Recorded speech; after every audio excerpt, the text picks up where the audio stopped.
mbokk yi ñuy seetaan di ñu topp ci 24 média ñu ngi leen di nuyu di leen nuyoo rek fi nga xamante ne saa su ne foofu lañ leen di nuyoo mu nekk seen rendez-vous politique en direction des locales de janvier 2022 tey jii ci sunu ndaje ñu fas yéene dalal beneen leader beneen responsable politique bàyyeekoo commune bu Tataguine di wuyoo Aliou Ndiaye ñu bàyyi ko mu nuyoo ak ñi nga xamante ni ñoom ñoo ñuy seetaan balaa ñoo tàbbi ci li nga xamante ne moom mooy waxtaan bi Aliou ñu ngi lay nuyu.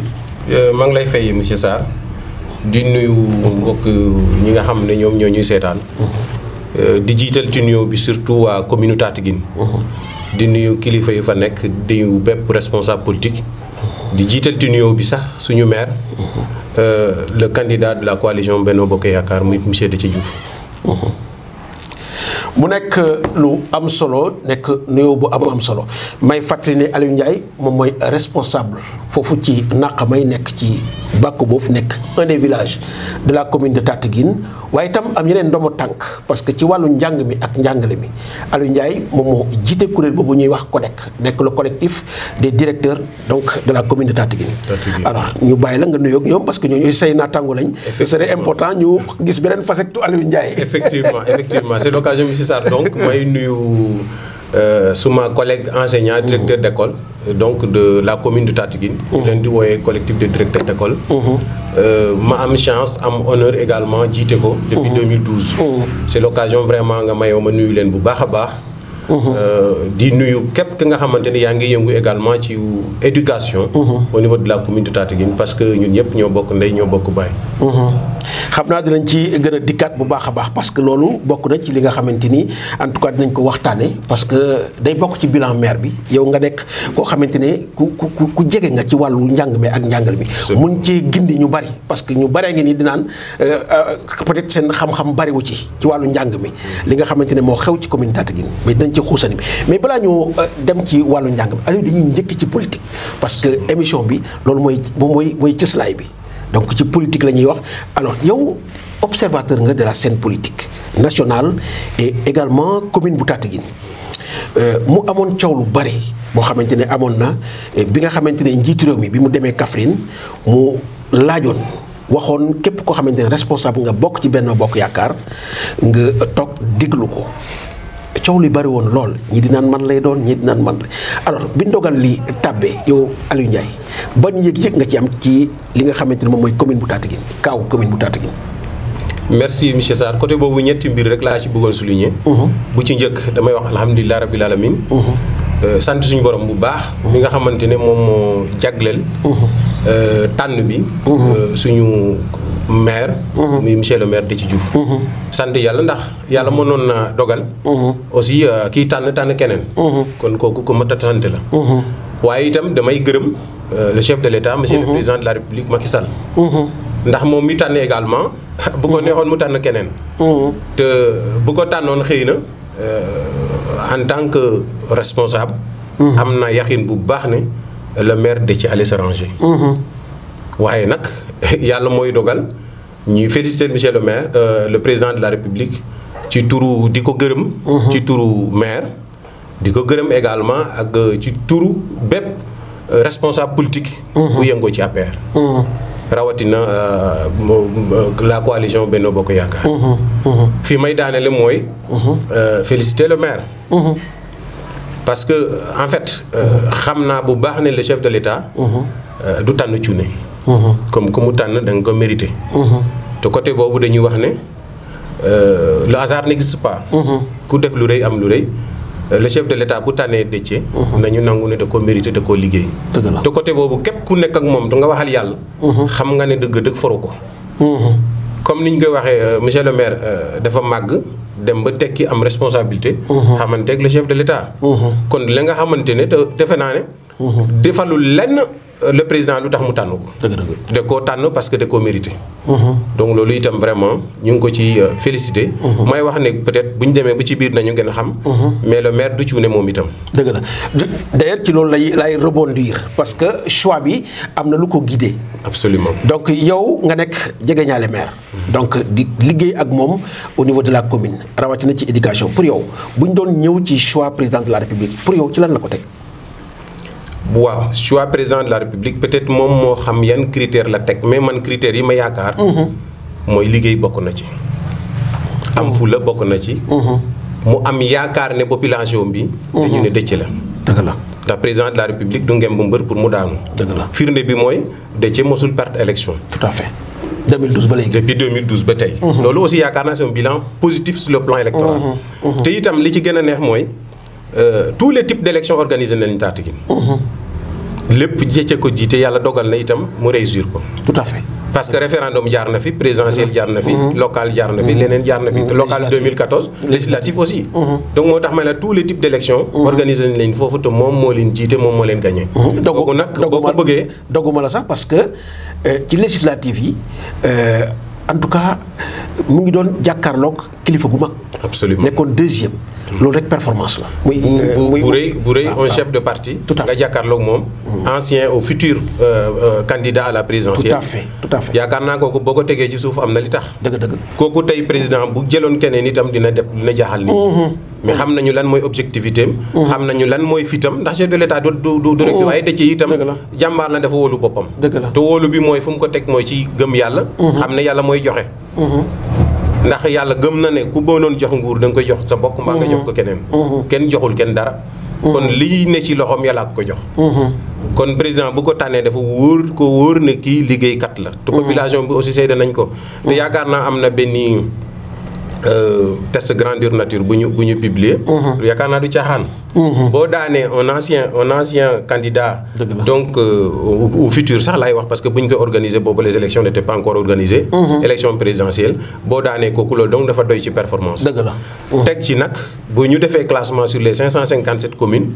collectivité en tout cas territoriale la mën a wax. defe naa rang bu mu jël c'est un rang honorable. tout à fait. c'est l'occasion une fois de plus. tout à fait ma rendre ko hommage. tout à fait au nom de tous les fils et de toutes les filles de Tataguine. parce que ku gëm yàlla mooy. dëgg fa neex yàlla nit ki bu sigilee sa gox. da nga ko war a ndokkeel. donte bokku leen parti politique. dëgg la mise à part toute considération politique nit ñi waroon nañu am oyof.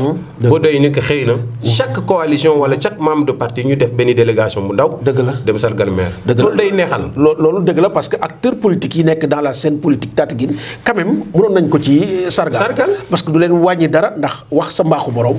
du yokk sa bos ngoog donc mu am solo. du yokk sa bos yaakaar naa loolu.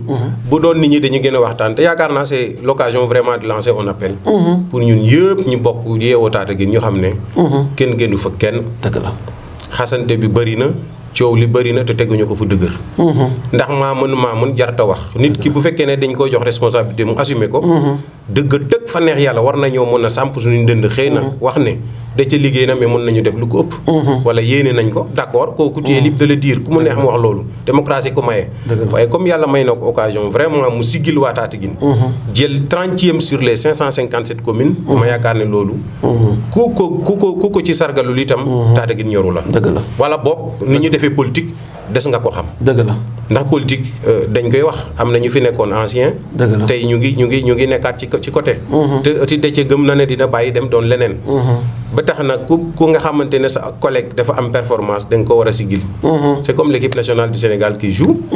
doo wax ne Joola bi doo wax Tukulóor bi doo wax ne kii fii la dëkk kale fale la dëkk on parle de l'équipe nationale. tout à fait donc doomu Tataguine fépp pour mu sigil Tataguine rek. dëgg waa Tataguine waroon nañ cee mën a kii. dëgg la donc may fàttali ñi nga xamante ni ñoom ñoo ñuy topp di ñu seetaan ci 24 médias que tey jii ñu ngi dalal ci sunu rendez-vous politique Aliou Ndiaye nekk responsable donc foofu ci bàkk boofu nekk village bu mag boo xamante ni mu ngi bokk ci commune bu Tataguine waaye itam nekk jiite kuréel boobu nga xamante ni moom mooy CODEC nekk pàcc bu am solo ci li nga xamante ni dinañ ci ñëw léegi Aliou tey dañuy dem directement fi nga xamante ni moom mooy bàkk boofu ñu gis particularité bàkk boofu ndax moom mooy village bi gën a mag.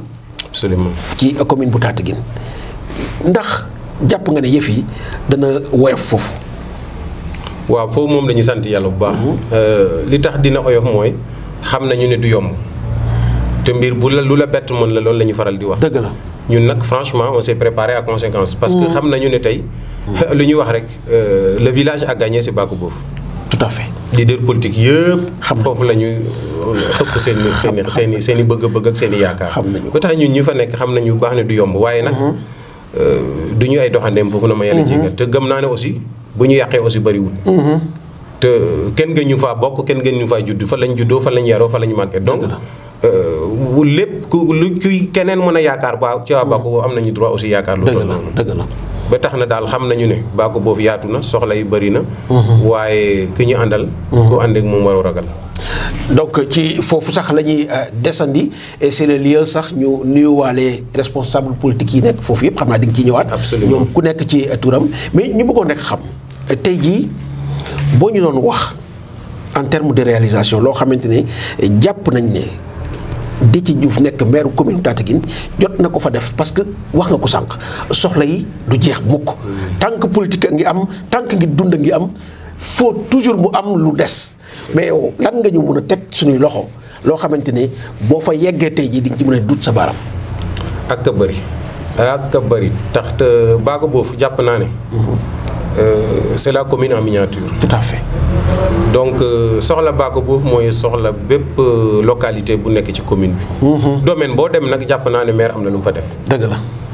boo njëkkee ci social ma ngi cay def lu mu mën. ndax dara du passé nga nekk ci ay ak ànd ak ay nit. lu ñu xewle bu ñu tourné gis la. boo ko mën a def le même jour nga yónni nit mbaa nga dem. dëgg la.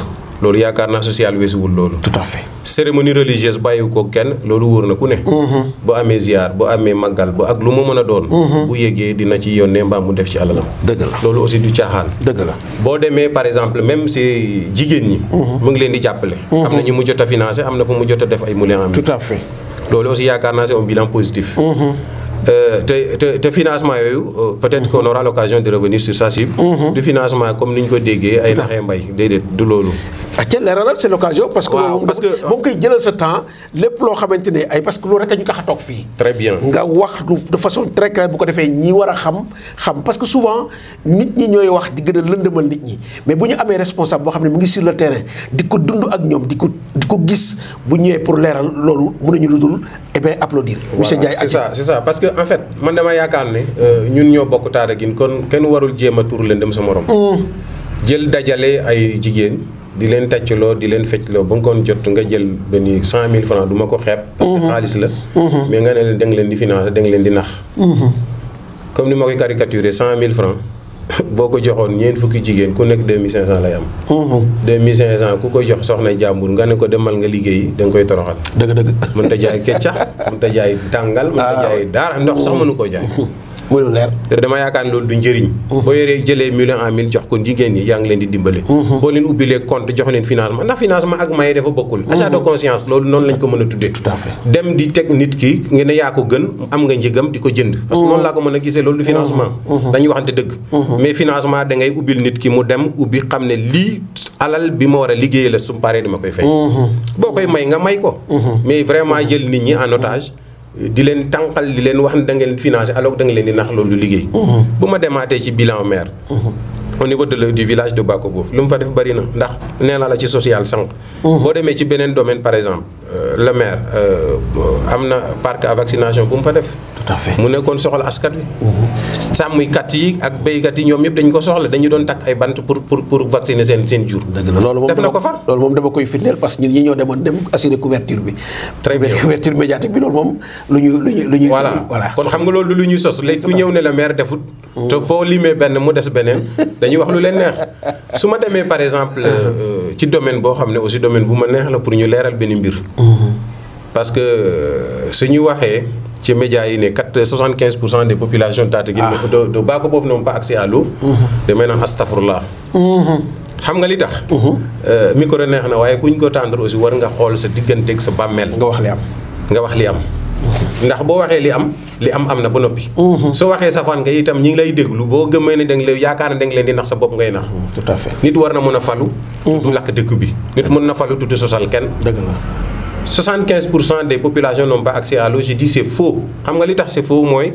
kenn ba tey waxut ne suma source baa ngi nii enquête bii di ma ko defal. cabinet bii moom laa yónni mu def audit jox ma résultat bii. kon loolu wax yi boo nga xamante ne. peut-être dañu nekk ci am na kàddu yi war nañ ko mën a wormal. je sais que rafetul. politique politicienne te gëm naa bu baax ne Tataguine nu mu tati Bako Boof ñàkk na ndox waaye am na ndox. li tax am na ndox mooy le maire gëm naa ne def na plus de 25 kilomètres d'adduction d'eau ci commune Tataguine. boo ñëwoon tey ci village yu Bako boobu am na ci peut-être au minimum 7 kilomètres. tout à fait. te vous n'êtes pas sans savoir que Tataguine quand même 15 villages la am administrativement reconnu. dëgg. léegi nag bu fekkee ne benn village dem na ci am 7. sur les 25 ça veut dire kooku tuutilewul. dëgg.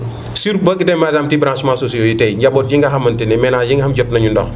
ci jële ko ci maire. mën nañ cee lim lu mat téeméer mbaa mu ëpp. loolu du lu ndaw. temps yi passé donc yokkaat nañu lu mat 1 kilomètre d'adduction d'eau ci dëkk bi li matul semaine branchement social sa jotaguñu leen di installé. dëgg la kon vraiment ku bëgg a gagné. bul da ngay wax mais da ngay wax sa diggante ak yàlla. quelque part fi nga xamante ne tuyau bi àggu fa. te mu war faa àgg maire comprendre na loolu boo ñëwee te teen ñu mën ko faa gas da koy gas. dëgg la boo demee ci Mbassi Sangaan moom réparé na fa teen. feneen gas na fa teen. te du moom donc boo demoon dans la zone dongoy partout am na fa nga xam ne teen yi moo leen gasal boppam. dëgg la ci alalu boppam. dëgg la loolu aussi yaakaar naa la ñuy rafet kooku kenn du wax ne taxawul ci soxla askan bi. dëgg la maintenant Bako boobu moo yaatu soxla yi yaatu gars yi ils ont le droit de dire wax nañu peut-être li ñu bëgg. su ma demee wàllu école l'école de Pecma. tout à fait. mais monsieur le maire moo fa yóbbu ndox. def na fa 2 salles de classe. dëgg la boo demee xaawul li may wax ni ci Bako boobu la nekk. école bi mu fa woon moom moo ko sos. tabax na fa classe. ak leneen donc yaakaar naan amul benn domaine bi ngay laal ci maire defu fa dara. maintenant soxla yi bëri nañu. dëgg la nit nag mën na wax ne doyut. dolli ñu waaye defu fa dara moom wax bu ëpp la. mu nekk wax bu am solo soxla yi bëri nañ. nit mën naa wax dolli ñu waaye maire def fa dara du kaddu buñ mën a dégg. loolu kaddu yi Aliou Ndiaye la nekk tey ganu kër gi ci seen émission politique ñu dëgmal élection yi nga xamante ni moo war a am janvier 2022 Aliou dañuy desandi parce que wax naa ko sànq bi ñuy tàmbali yow yaa jiite kuréel bi ñuy wax CODEC nekk kuréel boo xamante ne moo ëmb képp kuy directeur d'école nekk ci commune bu Tataguine nga nekk en tout cas un interlocuteur privilégié boo xamante ni lépp loo xamante ni laal na njàng bi ak njàngale mi kenn gënu laa yeey ngir wax ci commune bu Tataguine tey jii boo ñu doon wax ci ab problème mu abri provisoire yi li nga xamante ne maire def na ko ci école yi lan nga ñu ci mën a wax la carte scolaire nu mu mel Tataguine. voilà elle est vraiment réduisante maanaam carte bu neex a xool la. li tax mu neex a xool rek mooy xam nañu fan la nekkoon ak fu mu yegg si tey. donc monsieur le maire am na lu bëri lu mu def ci éducation. fi may njëkkee rek mooy sur les fonds de dotation. tout à fait. monsieur le maire 2 millions la ko fekk indi na ko 5 millions. kii la yokkal ba defal la 3 millions de plus. am nga droit wax ne doyut. waaye deful dara kenn du ko wax. dëgg. donc fonds de dotation. maire yokk na ko bu baax. te itam li ci gën a neex mooy. da koy joxe à temps. bi école di ubbi. fekk na fonds de dotation yi taxaw ñun ñoo demoon formation loolu ko xaw a tar te chaque année noonu lay demee. amul benn yoon ba nga xam ne enseignement yi démarré na te fonds de dotation yi yegg si. tout à fait. c'est l'occasion vraiment de le remercier au nom de mes collègues directeurs d'école. ñu xamal ne ko li ngay def gis nañ ko. rafetlu nañ ko bu baax a baax. ci beneen domaine abri provisoire wax nga ko sànq. dañu ne loolu ça c'est inhérent à la vie de l'école. tout à fait. ndax mbaar mënul ñàkk. alal tolluwut du war a tax ñuy tabax école classe di ko tëj. di xaar ay élèves. léegi nag commune bi. dafa bari ay jeunes école maanaam école yu ndaw. école yu yàggagul. kon nga xam ne yëggaguñu 6 cours. tout à fait. donc population war nañoo mën a comprendre ne. su ma sosalee école. école bi di màgg. plus muy màgg da ngay mbaar benn at xëy na ñaari at ñu mën na koo tabaxal. tout à fait. waaye duñu la tabaxal classe tëj ko di xaar. dëgg. recrutement bi aussi dafa amoon yoon ñi naan da ngay recruter tous les 2 ans. léegi chaque année dañuy recruter parce que ku nekk da ngay bëgg sa école màgg. tout à fait. loolu aussi population bi ak enseignants yi war nañu am compréhension bu toll ni que. ñi xam ne du ci maire du ci keneen. mais abri provisoire mën naa jàpp ne. c'est inhérent à la vie d'une école scolaire d'une école d'une manière générale. léegi nag abri provisoire daan nañ bari woon na fi lool. mais le maire éradiqué na ci lu mu ci mën te d'ailleurs. dafa nekkoon son cheval de bataille. sérieusement bu ñu ci doon wax dafa ma doon wax ne li ngay wax dëgg la mais danga may bàyyi ma def lii. parce que lii laa gëm moom mënul nangu ne. abri provisoire mën na nekk. dëgg la dans une école. tout à fait. te gis naa ne zone bu mu tabaxul salle de classe. wala defu fa toilette wala yóbbu fa ndox. bariwul nee naa la sànq Pecma dans le village de Bako Bof. tabax na fa 2 salles de classe. dem na à Xaawul toujours dans le village de Bako Bof. def na fa moom moo ubbi école bi moom moo ko tabax. boo demee à l'école de Poultok Ndiosmone. def na fa 2 salles de classe. kooku également ànd na 4 box toilettes. boo demee à niveau de Diofane. école de Diofane. def na fa classe. ñaar sax bu am ndax am na bu ñuy tabax instant bii. boo demee Kamiak def na la même chose. Diofane aussi moom moo fa ndox. Thiamène def na lu mel noonu. Ngoye Pofine def na lu mel noonu. Ngoye Ndofangor def na kii. nu mu tuddati Mbélangout. def na lu mel noonu moom moo fa yóbbu moom moo tabax na fa classe. daaw. présentement fi may wax ne Ngoye Pofine. seen classe rasé na. moo kii Kër Martin moom moo fa yóbbu ndox. Thiamène moom moo fa yóbbu ndox. dëgg la. et je sais que peut-être xel mën na fatu. mais am na yeneen fa nga xamante ni yóbbu ndox. tout à fait daaw rek def na de très belles toilettes. école El Hadj Moustapha Sarr bu Tataguine boobu moom gis naa ko. def na itam toilettes yu rafet les mêmes types de toilettes. def na leen Mbélangout ak feneen. te itam dañuy wax loolu côté bu nga xam ne peut-être lu mu jot a def la. léegi nag am na fu mu tàmbali. mur de clôture. mu ngi ci ñëw parce que moom dafa newoon cheval de bataille kii la mais xam na ne. abri provisoire kenn mënu ko éradiquer. mbaar day ñëw parce que école bi day mag. la preuve cette année on se retrouve avec 5 à 6 abris provisoires. tout à fait boo demee ci naa xamay 6 cours la amoon passé à 7 l'année passée. normalement dañuy mbaar. boo demee Peccma bu ñuy wax aussi amutoon 6 cours mu ngi koy am. il faut ñu mbaar. Diofane même chose. mais abri provisoire nu mu toll woon avant l'arrivée et l'avènement du maire ak tey vraiment c'est diamétralement opposé. muy Aliou Ndiaye nekk sunu ganu tey jii ci sunu émission politique dëgmal élection yi nga xamante ni moom mooy les élections locales de janvier 2022 ñu desandi ci école bi Aliou wax nga wàllu abri provisoire yi wax nga itam yeneen investissement yoo xamante ne maire def na ko en matière de toilette mais dañuy desandi parce que ku wax école wax examen ñu gis ne dañuy organiser des examens à chaque fin d'année te maire xam naa ne day dugal loxoom ci prise en charge wala bokk gan yi nga xamante ne day ñëw ci école yi fas yéene daal di donc examiner xale yi ndax maire da ciy dugal loxoom. waaw nga may ma tuuti balaa may tontu ci loolu comme dañu nekkoon ci école ñu des ci. foofu nga wax soo ci école bi ba tey. mais naa bëggoon wax rek benn point boo xam ne aussi bu am solo la parce que jàpp nañu ne le maire avec wala la mairie sax laay wax d'une manière générale. avec son partenaire World Vision. Vision mondiale. daaw indi nañu source d'énergie solaire. dans 5 écoles. très bien loolu aussi lu mat a rafetlu la. très bien. source d'énergie solaire. indi nañ ko dans 5 écoles. la mienne en fait partie mooy Naxamay. Ndiosmone 2 ci la bokk. Ngoye Pofine ci la bokk Ngoye Ndofangor ci la bokk. yooyu aussi vraiment Amath Boury Ndiaye ci la bokk. yooyu c'est des faits yoo xam ne. lu am solo la. am na solo Diouroup Kop ci la bokk m'excuser du Amath Boury Diouroup Kop ci la bokk. mooy ay écoles yoo xam ne vraiment c'est le lieu de remercier encore l'autorité. li ma cay teg. Covid bi ba mu ñëwee. le maire n'est pas resté les bras croisés. am na lu bëri lu mu ci def. j'en veux pour preuve lancement bi mu àndoon avec le sous-préfet. on a sillonné les écoles. dem lancer la sensibilisation. pour que nit ñi gën a fagaru. mu profiter ci joxe ay lave-mains. joxe savon. encourager nit ñi te yemu ca. joxe woon na également ay masques. ba noonu la ñu tëj école bi ñuy def réouverture bi aussi. école yëpp la pompé woon. dëgg la aussi vraiment je pense que la ñu mat a souligner la. beneen kii pour revenir à votre question. effectivement le maire amul benn examen bu jot. te dugalu ci loxoom. dëgg la dugalu ci loxoom du BFM. du certificat donte nous sommes de l'élémentaire. maire day jëy le plus souvent moom mooy demal boppam. ànd ak équipe am. dem nemmeeku gis conditions yi ci la yan condition la examinateur yi nekk. le maire ci côté examen. desu ci gannaaw. desu ci gannaaw parce que at bu nekk yàlla xam na ne day jàppale waa école. day demal boppam ak délégation wala moom kese wala ak ñu mu àndal. en tout cas pour jàppale dem nemmeeku d'abord. gis examinateurs yi ci yàlla condition lañ nekk. jàppale leen ci lu mu am. dina leen jox tuuti ci xaalis wala en tout cas lu ñu mën a accompagner. examinateurs yi pour conditions yi gën a rafet. tout à fait loolu da koy def aussi bien pour le certificat. wala pour le BFM. loolu moom vraiment lu ñu mën a témoigner la. donc mu nekk ay kaddu yu am solo nekk nag ay kaddu yoo xamante ni jógewul ci n'importe qui parce que Aliou Ndiaye nekk directeur nekk plutôt kii jiite kuréel boobu ñuy wax CODEC nekk kuréel bi ëmb bépp directeur école bu nekk ci commune bu Tataguine tey jii bu ñuy wax ci wàllu njàng mi ak njàngale mi ci biir commune bu Tataguine jàpp nañ ne moom moo ci gën a yeey ngir wax ci te lu mu ci wax it téere lay doon ñëpp dañuy xam ne ku ko xam ku ko pratiquer ku koy dund moom moo ko wax ñu ko ciy gërëm bu baax a baax Aliou dañuy desandi ci bàkku boobu parce que bu ñu la wooyee fii c'est pour que nit ñi gën a am visibilité ci li nga xamante ni maire mu ngi koy def ci commune bu bàkku boobu tuddoo wàllu mosquée yi wala boog ci côté social bi ndax amooloo ci bàyyi. absolument li ma wax sànq rek social nee naa la day dem soutenir nit ñi.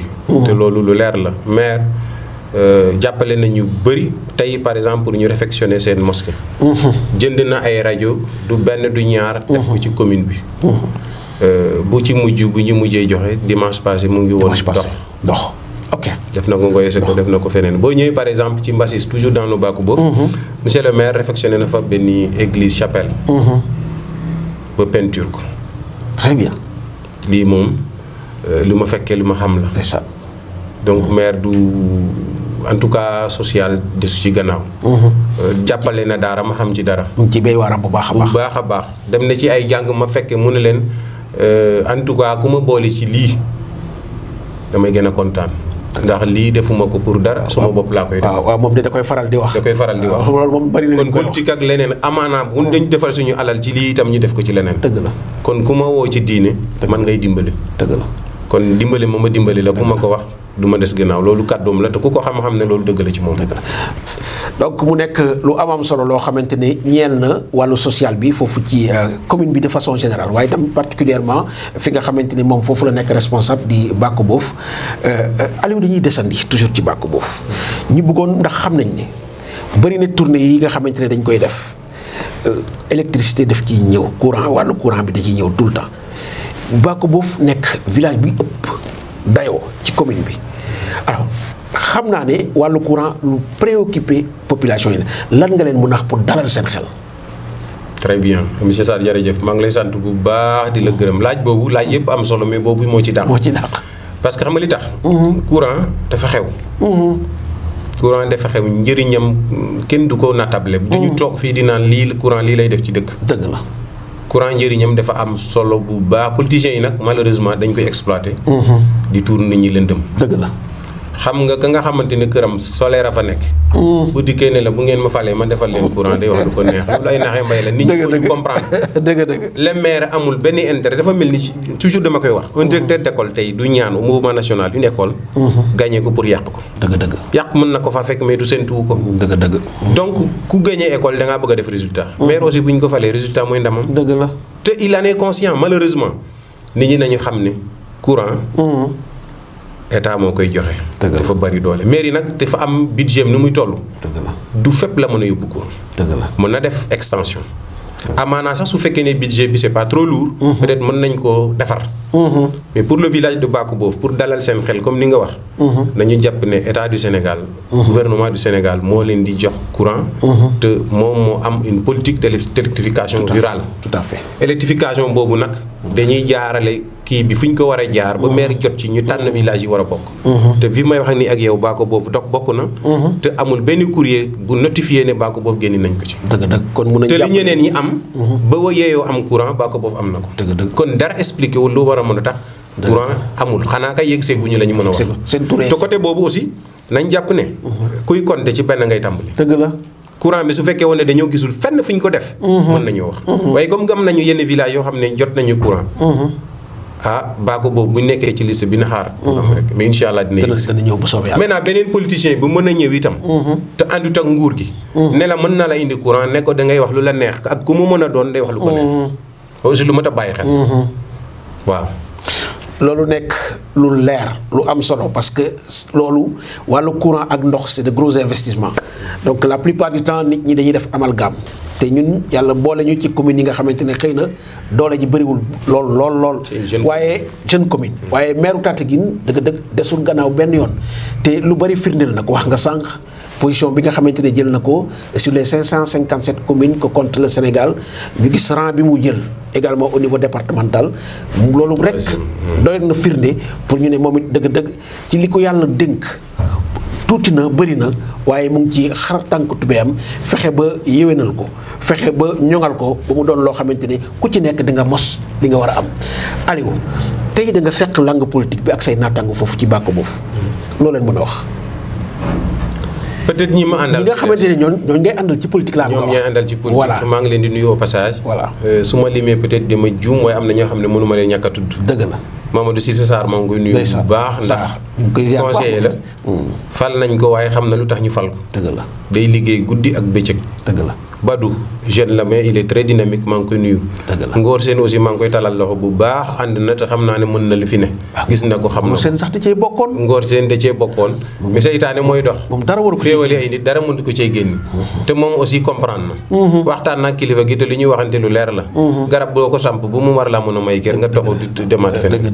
loolu gënul Ngor aussi il a très bien compris le message. dëgg la ak ñeneen ak ñeneen ak ñeneen ku foo dem. ci village bi rek ñoom Alphonse ñoom Boucar ñooñu yëpp. d'ailleurs peut-être que c'est pas le moment. mais dinañu gën a jokkoo. gën a liggéey parce que soxla bàkku boobu ñoo ko gën a xam.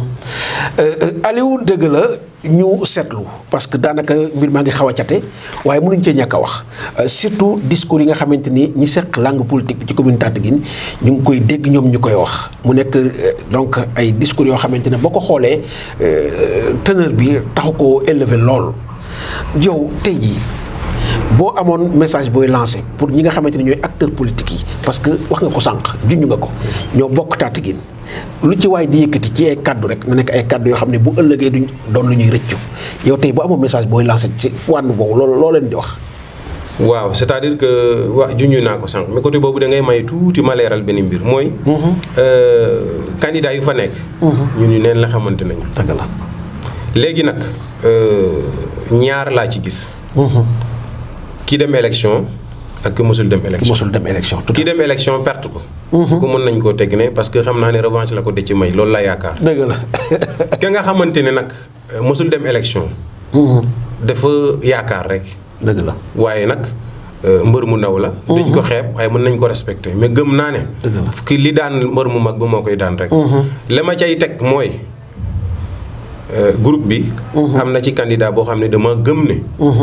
dafa génni boppam ci kër gi. nangu ndigal. dafa xotti charte bi. waaw te loolu nag xotti war ma mag ku ko xotti.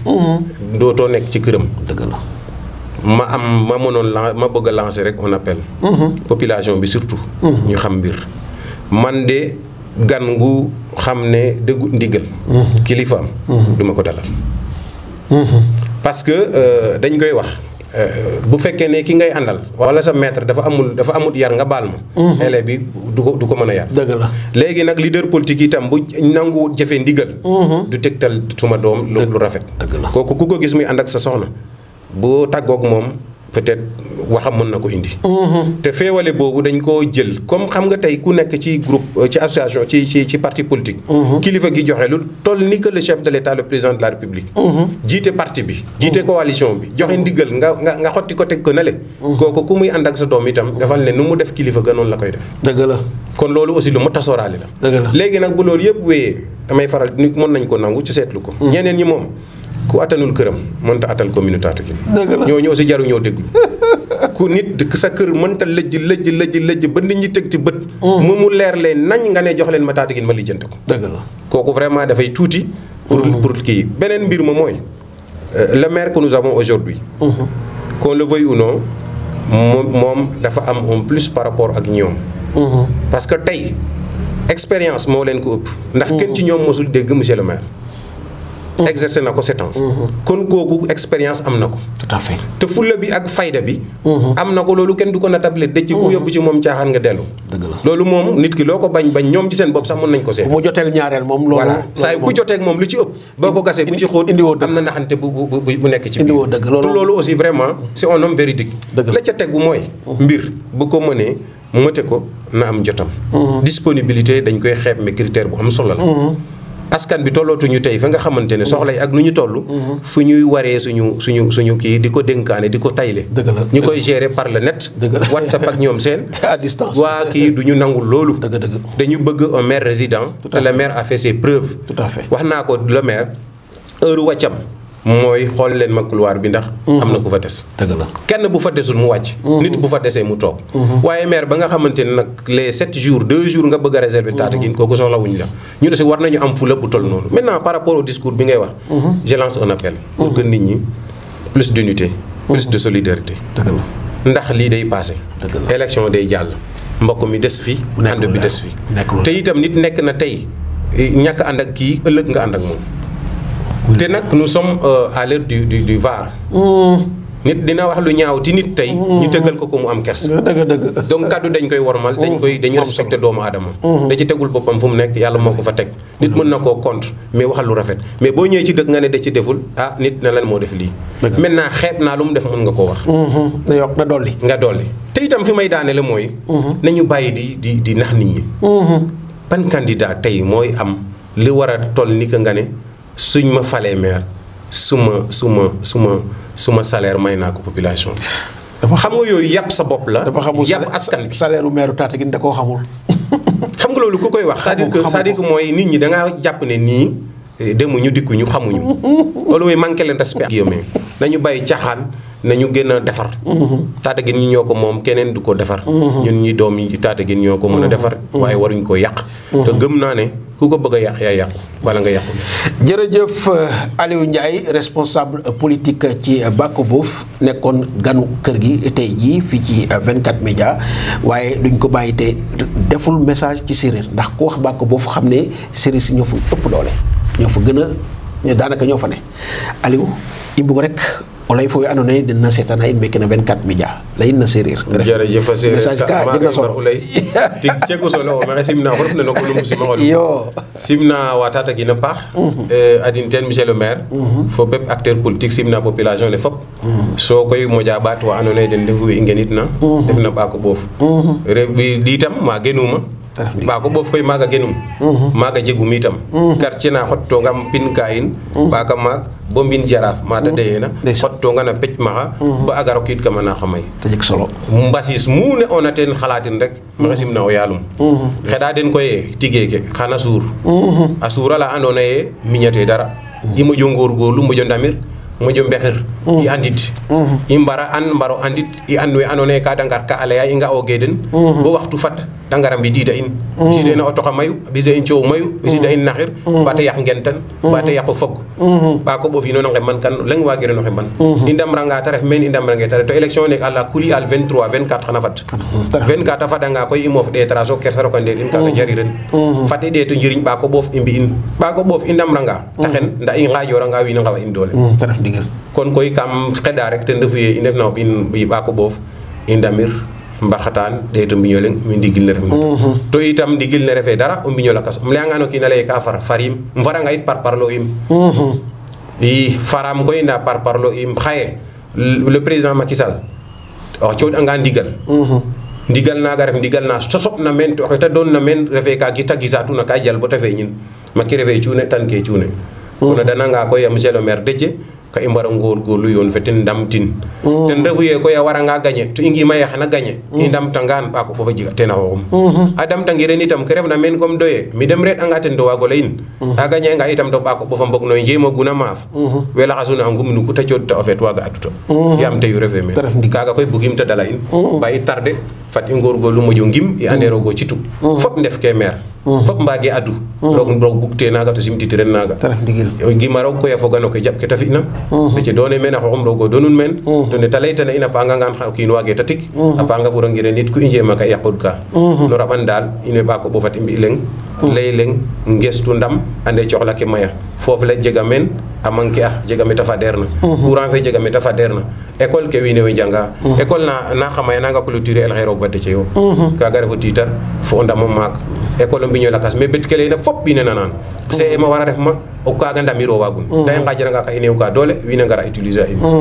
fat i ndal na wiin we nenu laytan nda dabiim sax o kiinox jaɓeerna ndigal dal nikinum no mbindes fat leer na mbinum dal nikinum no mbindes yaam waagiro saq mbindof ta gefa o lay kam saq a saax le i cooɗanga o ten xan i njeg a ndicwin to kaaga faaxe oxe i cooɗna saax le roog a cooɗna ten um layka i ndicwiren maɗare in i ngeɗanin roog yaaloxe ɓaatin katan bo yeene ne ta bugna no saax le roog yaaloxe waag noor na ten to o ndicax o leŋ a faño ref teen wasalaam Njoko njal Aliou Ndiaye are o kena roxe in xaye meke na 24 média émission politique fe andoona yee in way organiser an meke cunga ten xu refna ta war a jeg garmeen a lay ka andoona yee xana jiriñ saax le ñu koy gërëm bu baax a baax yegg si nañ ci cappaandaw bi nga xamante ni moom mooy sunu élection sunu émission bi nga xamante ni ñu ngi wax ci wàllu politique dëgmal li nga xamante ni moom mooy janvier 2022 ñu amoon mbégte lool di ko gërëm bu baax a baax ci nangul bi ñu nangul ndax xam nañ ne agenda am chargé na waaye terewul ba ma ko waxee tegu ci baat ndax dara waral ko lu dul gëm gi mu gëm ne moom acteur politique la te war naa sóob loxoom ci lépp loo xamante ni dafay jëmal commune bu Tataguine kanam rawatina fa mu dëkk fekk fa baax muy bàkk boof Aliou ñu ngi lay gërëm bu baax a baax di daanele rek fi nga xamante ni jot nga koo yëkkati Tataguine ñun ñëpp ko bokk kenn waru fee wax lu ñaaw loo xamante ni dina féewale nit ñi ndax bu boobaa xale yi ñëw ëllëg du ñu jàng lu baax ci ñun ñi nga xamante ni ñun ñoo nekk ci ay acteurs politiques ci biir commune bu Tataguine ñu war a bàyyi un legs bu am solo legs boo xamante ne bu positif boo xamante ne ku ci nekk dina ci jànge Aliou bu fekkee ne am nga looy jeexale nga wax ko ñu daal di tëj émission. xanaa sant leen bu baax a baax gërëm leen donc ci occasion bi ngeen ma jox pour au moins ma yëkkati suma kàddu ci li ma xalaat ndax loolu aussi lu am solo la di leen ñaanal bu baax yal nañ yàlla gën a dooleel gën leen taxawu gën a barkeel chaîne bi mu également suñu fierté